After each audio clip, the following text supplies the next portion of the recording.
Hello everyone, welcome to the learn and bright. आज का हमारा टॉपिक पॉलिटिकल साइंस में कंपैरेटिव स्टडी है डिफरेंट कंट्रीज की पॉलिटिकल स्ट्रक्चर की। तो उसमें सबसे पहले हम the constitution of people's republic of China को स्टडी करेंगे कि जो चाइना के अंदर गवर्नमेंट कैसे बनती है, चाइना अपने जो सिटीजन्स हैं उन को क्या राइट्स देती है और उनकी आगे से क्या ड्यूटीज़ हैं कंट्री को लेकर, वो प्रॉपर सिस्टम कैसे रन होता है हम इस वीडियो में देखेंगे। तो सबसे पहले इस वीडियो की हम आउटलाइंस को ज़रा देखते हैं कि हमने इस वीडियो के अंदर क्या क्या चीज़ें कवर करनी है। तो सबसे पहले जो चाइना की ब्रीफ हिस्ट्री के बारे में हम स्टडी करेंगे कि जिस दुनिया के जिस रीजन में जो चाइना मौजूद है वो उसकी क्या हिस्ट्री है, उस पहले दौर में और पहले वक्तों के अंदर वहाँ पे क्या क्या चीज़ें मौजूद थी, कौन कौन सी कंट्रीज थी कि शुरू से चाइना ही वहीं था।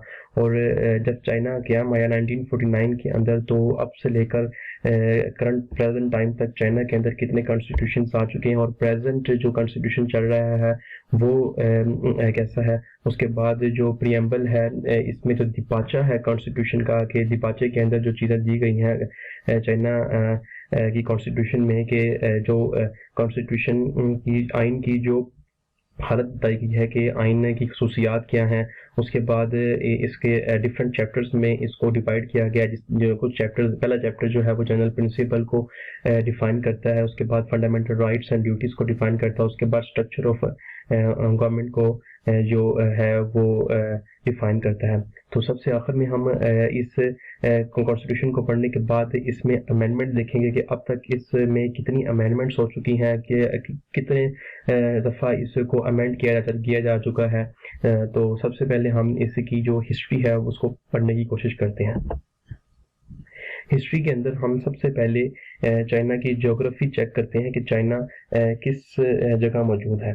तो चाइना जो है वो ईस्ट एशिया की इसकी लोकेशन है, और आप देख सकते हैं कि चाइना के एक तरफ मंगोलिया है, इंडिया एक तरफ बाउंड्री लगती है काजाकिस्तान की तरफ, और रशिया के साथ थोड़ी थोड़ी बाउंड्री टच होती है। जो चाइना जो है वो खुद तो एक बहुत छोटा सा है, लेकिन इसने एक ऑटोनॉमस रीजन्स और बहुत सी जो है रीजन्स जो हैं और छोटी छोटी रियासतें हैं वो आपस में मिलाकर एक सेंट्रल गवर्नमेंट उन्हें चलाती है, और ये एक बहुत ही स्ट्रॉन्ग और बहुत ही स्ट्रिक्टनेस के साथ इसे रन करती हैं, और एक पूरा जो चाइना का रीजन है जिस दुनिया के नक्शे पे देखा जा सकता है वो वजूद में आता है। अब इसके बाद अब हम हिस्ट्री को देखते हैं। चाइना की जो पहले की हिस्ट्री थी वो तो डिफरेंट थी। जो चाइना मौजूद था वो येलो रिवर, जिसका हम देखते हैं इंडस सिविलाइजेशन थी, जो उसके बाद मिस्र की जो सिविलाइजेशन थी वो दरियाए नील के करीब पाई जाती थी। इसी तरह जो ओल्डर सिविलाइजेशन हुआ करती थी, मतलब जो बिफोर क्राइस्ट बहुत ही पुरानी हुआ करती थी, वो किसी न किसी दरिया या किसी न किसी जो दरिया होते थे, जो पीने के साफ पानी होते चश्मे हुआ करते थे, उनके करीब ज्यादा बसाई जाती थी। इसी तरह जो ओल्डेस्ट सिविलाइजेशन है चाइना, जो कि येलो रीफ जिसे हम कहते हैं, कि वो 3500 बिफोर क्राइस्ट 3500 बीसी जो है उस वक्त जो चाइना की जो थे कायम थी। तब उसके बाद वहाँ पे डिफरेंट टीचर्स भी आए, जो अपनी एक स्टडी और अपनी जो मुशाहिदे हैं उसकी बदौलत चाइना को की आवाम थी, जो चाइना के लोग थे, उनको डिफरेंट किस्म के गाइडेंस देते थे कि वो इस रीजन के अंदर रहते हुए किस तरह की ज़िंदगी बेहतरीन तरीके से गुजार सकते हैं।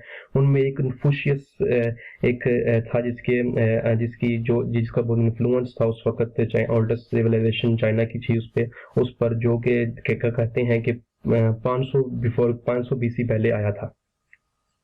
इसके बाद वक्त के साथ साथ देखा जाए तो ये चाइना जो रीजन था ये बढ़ता भी गया, और इस पर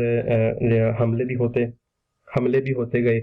हमले होते हुए इसमें मंगोल डायनेस्टी आई। मंगोल डायनेस्टी ने चाइना को फतह किया। उसके बाद उन्होंने वहाँ पे हुकूमत की। उसके बाद जो नंबर ऑफ डायनेस्टीज के अंदर हम स्टडी कर रहे हैं कि जो कुबलाई खान की जंग डायनेस्टी आई, मिंग, उसके बाद मिंग की डायनेस्टी आई जो 1368 से 1644 तक रही। इन्होंने अपना तर्ज हुकूमत लेकर आए। इन्होंने अपनी तरफ से जो अवाम था राज किया अवाम के ऊपर। उसके बाद किंग डायनेस्टी आई जो 1644 से 1911 तक रही। ये एक नंबर ऑफ डायनेस्टी थी जो कि तकरीबन 1200 से लेकर 1800 तक उस चाइना के रीजन के अंदर रही और उन्होंने अपने तरीके से अपने जो गवर्नर्स के तरीके अपनाए और एक चाइना की आवाम को जो लेकर गए। इसमें उनके जो दोबारा रिपीट कर देते हैं कि मंगोल डायनेस्टी है, उसके बाद कुबलाई खान की जंग डायनेस्टी आई, मिंग डायनेस्टी आई, उसके बाद किंग डायनेस्टी आई जो 1644 से 1911 रही। 1911 के बाद चाइना के रीजन के अंदर काफी वार्स का एरिया चला। उस वार्स चल रही थी उस रीजन के अंदर, जैसे कि 1911 में 1928 तक रेवोल्यूशनरी जो चेंजेस आती रही, जो इन डायनेस्टीज से अवाम जो फेड अप हो चुकी थी, उनका जो सरमाएदारान फ्यूडलिज्म का जो निज़ाम था उससे जो अवाम थी वो तंग हो चुकी थी। सो उन्होंने एक लीडरशिप के अंडर जो है एक रेवोल्यूशनरी चेंजिंग लाने के लिए काफ़ी वार चली उस रीजन के अंदर।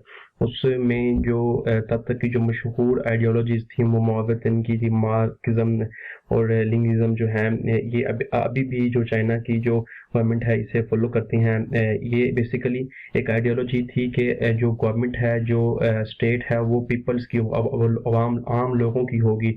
पहले ही होता था कि कैपिटलिज्म का निज़ाम चलता था उस रीजन के अंदर, कि सरमाएदाराना निज़ाम हुआ करता था। जो अमीर था वो अमीर से अमीर हुआ करता था, जो गरीब से गरीब हुआ करता था। लेकिन जो मौजूदन की जो आइडियोलॉजी थी वो सोशलिस्ट स्टेट की आइडियोलॉजी थी, जिसका जो मतन था, जिसका मैनिफेस्टो ये था कि जो लेबर्स और आम वर्कर्स हैं उनकी गवर्नमेंट होगी। तो इसलिए उन्होंने एक पार्टी भी थी, कम्युनिस्ट पार्टी, इसने काफ़ी स्ट्रगल की। इस जो स्ट्रगल की उसके अंदर ये चीज़ें मौजूद थी कि जो एक स्टेट है वो सोशलिस्ट होनी चाहिए।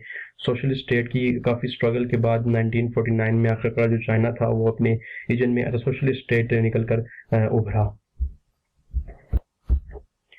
क्योंकि अब चाइना 1949 में बन चुका था तो इसको एक मुकम्मल तरीके से रन करने के लिए एक आइन की ज़रूरत थी, एक कॉन्स्टिट्यूशन की ज़रूरत थी कि इसमें एक मुकम्मल रूल्स एंड रेगुलेशन हों, एक मुकम्मल चीज़ें वाज़ेह हों जो कि हर कंट्री को एक ज़रूरत होती है। तो सबसे पहले 1954 में पहला जो कॉन्स्टिट्यूशन था, जिससे चंद सिर्फ कुछ आर्टिकल थे, वो उन्होंने एक कॉन्स्टिट्यूशन चलाया जो कि काफ़ी हद तक चला, लेकिन 1957 में बदलते हुए हालात की वजह से वो उस जो कॉन्स्टिट्यूशन को था वो ख़त्म करके एक नया कॉन्स्टिट्यूशन दिया गया। उसके बाद 1978 में तीसरा कॉन्स्टिट्यूशन चाइना को दिया गया। उसके बाद 1982 में जो फोर्थ कॉन्स्टिट्यूशन था, जो कि अभी भी करंट कॉन्स्टिट्यूशन है, लेकिन इसी में हम अमेंडमेंट करके वो ऐसा करते थे कि जब जिन्हें अमेंडमेंट्स की ज़रूरत हुआ करती थी, जब थोड़ी चेंजिंग की ज़रूरत हुआ करती थी, वो पूरा कॉन्स्टिट्यूशन ही चेंज कर दिया करते थे। लेकिन 1982 में फोर्थ कॉन्स्टिट्यूशन में जो जैसे हम जो थोड़ी सी चेंजिंग के बाद फिफ्थ कॉन्स्टिट्यूशन भी कहते हैं, उन्होंने एक कहा कि अगर कोई चेंजिंग की ज़रूरत है तो इसी कॉन्स्टिट्यूशन के अंदर अमेंडमेंट की जाए, इस दोबारा कॉन्स्टिट्यूशन को चेंज ना किया जाए। लिहाजा जो चाइना का जो करंट कॉन्स्टिट्यूशन है, जिसपे चाइना की गवर्नमेंट बेस है, वो 1982 का कॉन्स्टिट्यूशन है। अब जो चाइना का जो करंट कॉन्स्टिट्यूशन है जो 1982 में आया, उसको हम स्टडी करते हैं।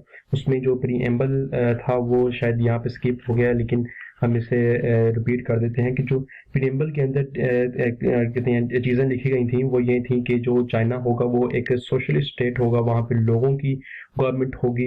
इस जो कॉन्स्टिट्यूशन है उसके 138 आर्टिकल्स हैं और टोटल 7 चैप्टर हैं, और इसमें ये बताया गया प्रीएम्बल के अंदर की जो सोशलिस्ट स्टेट होगी ये पार्शियल डिजिट होगा, इनकी थोड़ा सा फ्लेक्सिबल होगा, इसमें 2/3 मेजोरिटी के साथ अमेंडमेंट की जा सकती है। इसके अंदर जो बताया गया कि वो डेमोक्रेसी होगी, जो कि एक जो चलाएंगे कांग्रेस डेप्यूटीज चलाएंगी, जो कि 35 इलेक्टोरल यूनिट्स थे उनके।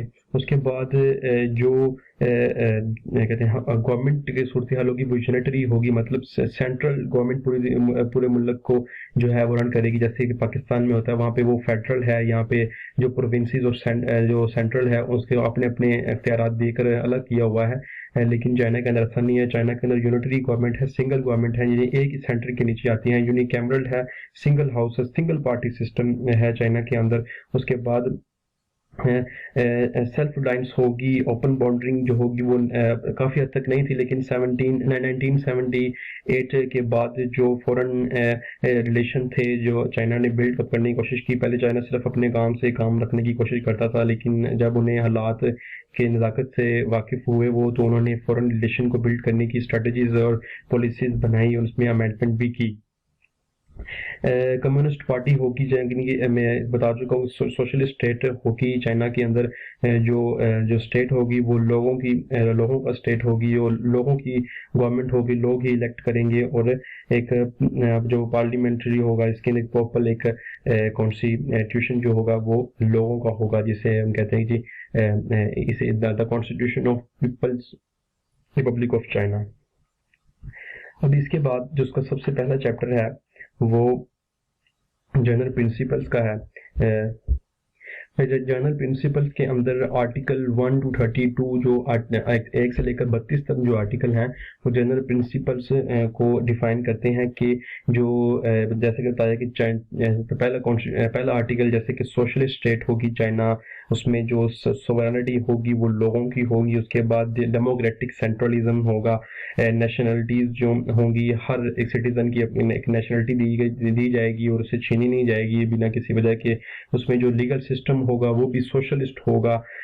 उसके बाद सोशलिस्ट जो पब्लिक ओनरशिप होगी, स्टेट इकोनॉमी जो होगी वो सोशलिस्ट होगी, एग्रीकल्चर जो होगा वो भी सोशलिस्ट आएगा। उसके बाद land ownership, private sector of economy जो होगा, जो लेबर प्रोडक्टिविटी होगी, जो इकोनॉमिक प्लानिंग होगी वो लोगों को देख के बनाई जाएगी। उसके बाद जो स्टेट इंटरप्राइजेज हैं, एजुकेशन है, लोगों को दी जाएगी। फॉरेन की जो रिलेशन बनाए जाएंगे वो भी मतलब यानी कि सोशलिस्ट स्टेट के हवाले से दिए जाएंगे और लॉ के अकॉर्डिंग होंगे। हेल्थ है, कल्चर है, इंटेलेक्चुअल स्टडीज है और एडमिनिस्ट्रेटिव डिवीजन है, उन्हें कैसे रन करना है, इसमें ये सारा जो सिस्टम है वो सिनेरियो है वो इसको डिस्कस करता है कि जो सब होंगी वो एक सोशलिस्ट स्टेट होंगी और हर चीज में सोशलिस्ट होगा, लेकिन लोगों की गवर्नमेंट होगी। उसके बाद राइट्स ऑफ फॉरेनर्स, जिसमें सबसे जो आर्टिकल 32 है वो राइट्स ऑफ फॉरेनर्स क्या है कि जो पीपल रिपब्लिक ऑफ चाइना है वो जो है वो प्रोटेक्ट करेगा rights and interest of foreigners हैं जो चाइनीज टेरिटरी के अंदर हैं और सो ऑन। इसके बाद जो चैप्टर 2 है वो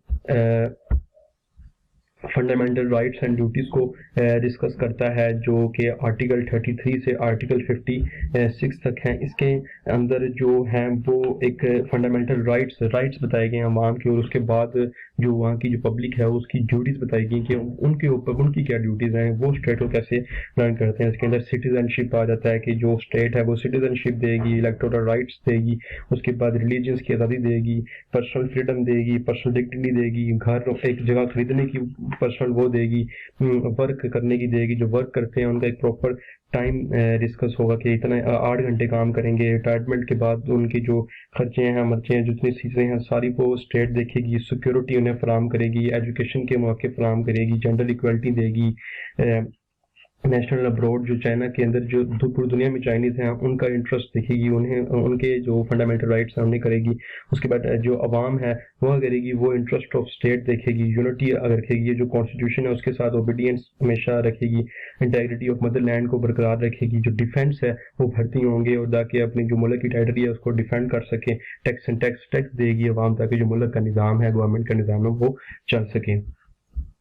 इसी तरह जो आर्टिकल 33 में आर्टिकल 56 के अंदर ये डिस्कस किया गया है, इसी तरह बताया गया है कि जो फंडामेंटल राइट्स क्या हैं जो स्टेट प्रोवाइड करती है और की जो अवाम है, उनकी जो पब्लिक है, उनकी आगे से क्या ड्यूटीज बनती हैं जो उन्होंने परफॉर्म करनी है स्टेट।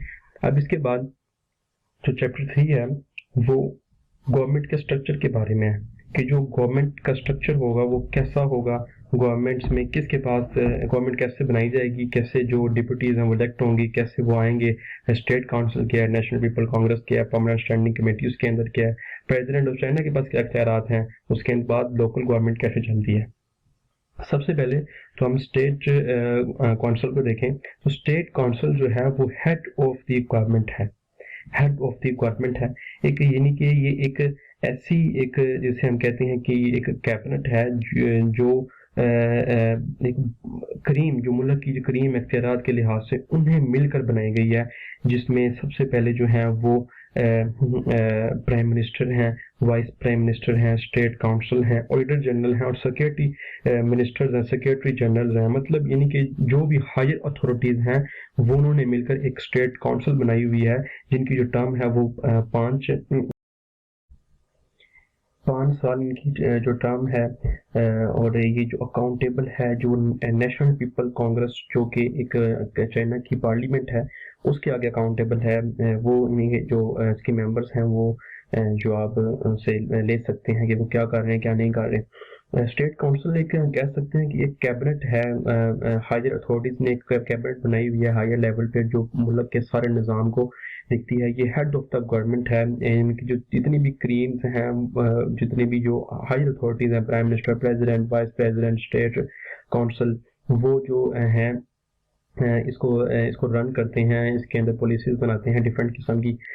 तो इसको डिफरेंट कंट्रीज के मामला को देखकर यही डिस्कशन करते हैं और यहाँ पे पॉलिसीज बनाकर उन्हें इम्प्लीमेंट कर दिया जाता है।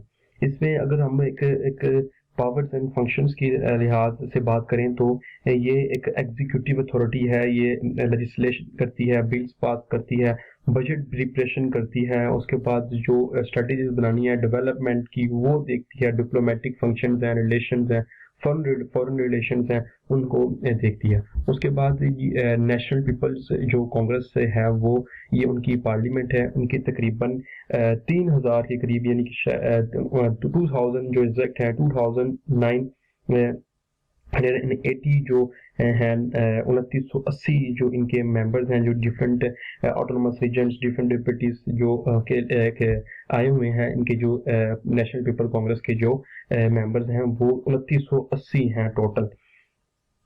अब ये जो नेशनल पीपल कांग्रेस है ये एक प्रॉपर पार्लियामेंट है। इसी पार्लियामेंट के अंदर से जो परमानेंट स्टैंडिंग कमेटी निकलती है वो हम इस बाद में डिस्कस करेंगे। लेकिन नेशनल पीपल कांग्रेस पार्लियामेंट के जो अख्तियारात हैं और पावर है, उनके फंक्शन है, उनके बारे में अगर हम पढ़ते हैं कि सेम टू सेम जिस पाकिस्तान के अंदर पार्लियामेंट का काम होता है कि वो कानून बनाती है, उसके बगैर अमेंडमेंट करती है कानून के अंदर, एग्जीक्यूटिव चीजें देखती है, प्रेसिडेंट की अपॉइंटमेंट करती है, मिलिट्री कमीशन हैं, उसके बाद प्राइम मिनिस्टर अप्रूव करना, जो कॉन्स्टिट्यूशन है उसके लिहाज से जो है वो उसको लेकर जाना, स्टैट्यूट्स बनाना, मुल्क के अंदर डिफरेंट इंस्टीट्यूशन कैसे काम करेंगे वो चीज़ें देखना, कि बजट भी बनाती है, बजट पास करती है, फाइनेंशियल पावर्स हैं, इसके बाद अपॉइंट कमेटीज बनाती हैं डिफरेंट।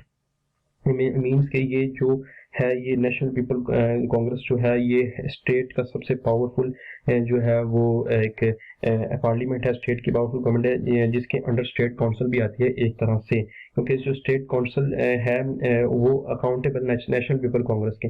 अब ये जो परमानेंट स्टैंडिंग कमेटी क्या है और इसको बनाने की वजह क्या है। अब नेशनल पीपल कांग्रेस में जो लोगों की तादाद है वो 2980 है।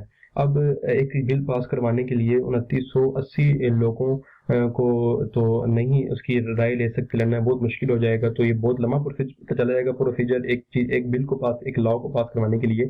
तो उन्होंने एक परमानेंट स्टैंडिंग कमेटी बनाई हुई है। उसी नेशनल पीपल कांग्रेस से जो मेन बंदे हैं उनको इकट्ठा करके एक परमानेंट स्टैंडिंग कमेटी बना दी है, जिनकी राय पूरी नेशनल पीपल कांग्रेस की राय होगी।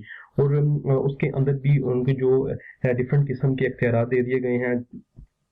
उनके इख्तियारात के अंदर अगर देखा जाए तो एक मिनी पार्लियामेंट इसे कहते हैं। ये वैसे ही लेजिस्लेटिव फंक्शन करती है, एग्जीक्यूट करती है, सेम टू सेम जो नेशनल पीपल कांग्रेस के फंक्शन है वो इसी के फंक्शन है, क्योंकि इन्हीं की राय जो होगी वो हर मेंबर की राय होती है। उसके बाद हम देखते हैं कि जी प्रेसिडेंट ऑफ चाइना की क्या इख्तियारात हैं और उसके बाद की क्या पोजीशन है चाइना के अंदर प्रेसिडेंट ऑफ चाइना की। तो हम देखते हैं कि जो चाइना का जो प्रेसिडेंट है वो स्टेट का हेड होता है और उसको जो एलिजिबिलिटी क्राइटेरिया है वो एज के लिहाज से 45 साल का होना जरूरी है। उसके बाद वो नेशनल पीपल कांग्रेस नॉमिनेटेड होता है। उसके बाद इसकी जो टर्म होती है वो जो है वो 5 इयर्स कर दी गई है। जो 5 इयर्स है वो है, उसके बाद वो रीइलेक्ट होता रहता है। और अब जो प्रेसिडेंट है चाइना का वो एक हायर अथॉरिटी है, वो पावर है।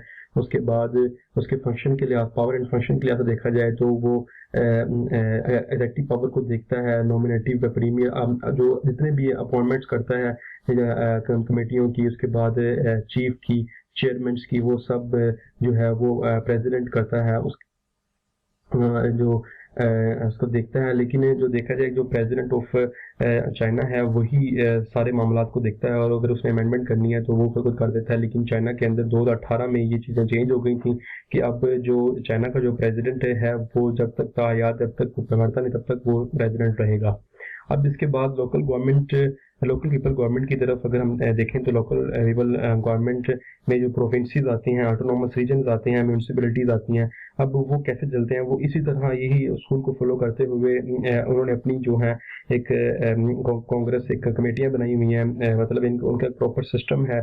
इसी तरह का जो वो फिर सेंट्रल से अटैच होता है, नेशनल पीपल कांग्रेस में इलेक्ट होकर आते हैं। पहले वो प्रोविंसेस और ऑटोनोमस में इलेक्ट होते हैं, फिर उसके बाद नेशनल पीपल कांग्रेस में आते हैं। नेशनल पीपल कांग्रेस से जो एक मतलब जो तरक्की करता है परमानेंट स्टैंडिंग कमेटी। इसी तरह जो है जो सेंटर में जो स्ट्रक्चर ऑफ गवर्नमेंट है वही लोकल गवर्नमेंट है प्रोविंसेस में, ऑटोनॉमस सेम टू सेम उसके अंदर वही आ जाता है।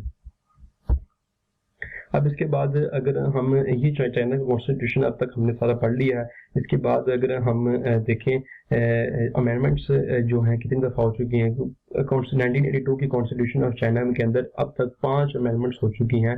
जो पहली अमेंडमेंट हुई थी वो 1988 के अंदर हुई थी, उसके बाद 1993, 1999, 2004 और 2018 के अंदर जो अमेंडमेंट हुई थी। अब इसमें जो किन किन जगह पर अमेंडमेंट हुई उसकी वीडियो मैं अलग बनाऊंगा ताकि चीज़ें ज़्यादा क्लियर हो जाएं। उसके बाद अगर हम इस चीज़ को देखते हैं कि जो चाइना के जो 3 चैप्टर हैं वो हमने पढ़ लिए। एक जनरल प्रिंसिपल, फंडामेंटल राइट्स और स्ट्रक्चर ऑफ गवर्नमेंट तीसरा चैप्टर था। इसके बाद और चैप्टर वो किसको देखते हैं, वो जो ये चैप्टर 4 है जो वो सेंट्रल मिलिट्री कमीशन को देखता है। वो इसी तरह वो अगर हम ओवरऑल चीज़ों को देखें तो नेशनल पीपल कांग्रेस और उसके बाद नेशनल पीपल कांग्रेस और जो central national people Congress state council जो है वही अपॉइंट करते हैं मिलिट्री कमीशंस को। पढ़ता है डिटेल के अंदर एक हार्ड फॉर्म में रिटन कॉन्स्टिट्यूशन है। ये हार्ड फॉर्म में अगर कोई पढ़ता है तो ये वीडियो देखने के बाद सब चीज़ें क्लियर हो जाएंगी कि चैप्टर 5 है वो local people Congress local government को डिफाइन करता है।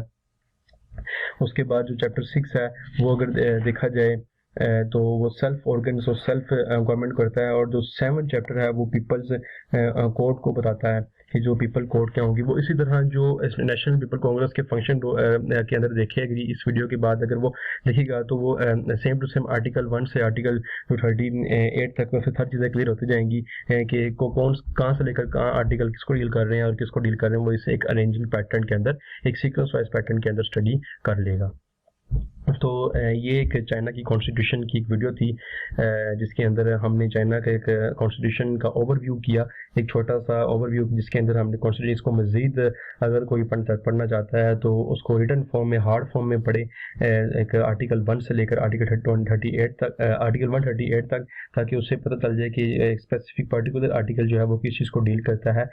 इसी तरह ये जो वीडियो है यहाँ पर एंड होती है। अगर आपको इस वीडियो की अच्छी लगी है या इस वीडियो से कोई इंफॉर्मेशन की चीज़ लगी है, इंफॉर्मेशन वाली चीज़ कोई महसूस हुई है आपको, तो इस चैनल को आप लाइक करें, सब्सक्राइब करें और जो सजेस्ट भी करें कमेंट के अंदर कि आपकी क्या डिफ़िकल्टीज़ हैं, आपकी क्या प्रॉब्लम चल रही हैं, ताकि उन चीज़ों को देखते हुए एक उस टॉपिक पर वीडियो बनाई जाए ताकि आपकी जो चीज़ें हैं वो क्लियर हो जाएं। Thank you so much.